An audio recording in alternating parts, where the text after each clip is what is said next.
નમસ્કાર દર્શક મિત્રો, હું છું રૂપલ વણેચિયા. સંપૂર્ણ ન્યૂઝમાં આપનું સ્વાગત છે. પાલનપુર લક્ષ્મીપુરા વિસ્તારમાં ગોવિંદા હેરિટેજ નામની સોસાયટી આવેલી છે, જેમાં ધરોઈનું પાણી આપવામાં ન આવતા રહીશોએ સોમવારે માટલા સાથે પાલિકા કચેરી ખાતે ધસી આવી રજૂઆત કરી હતી. પાલનપુર લક્ષ્મીપુરા વિસ્તારમાં ગોવિંદા હેરિટેજ નામની સોસાયટી આવેલી છે. આ સોસાયટીમાં 40 જેટલા મકાનો આવેલા છે. તમામ મકાનોની આકારણી 2019માં થઈ છે.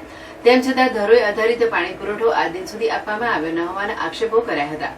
આ સોસાયટી દ્વારા નગરપાલિકાના તમામ પ્રકારના વેરાઓ ભરવા છતાં પાણી પુરવઠો ન આવતા અવારનવાર નગરપાલિકામાં રજૂઆત કરવામાં આવતી હતી, પરંતુ પાલિકા દ્વારા ધરોઈનું પાણી પૂરું પાડવામાં ન આવતા સોમવારે રહીશો માટલા સાથે પાલિકા કચેરી ખાતે ધસી આવી સૂત્રોચ્ચાર બોલાવી વિરોધ નોંધાવવામાં આવ્યો હતો.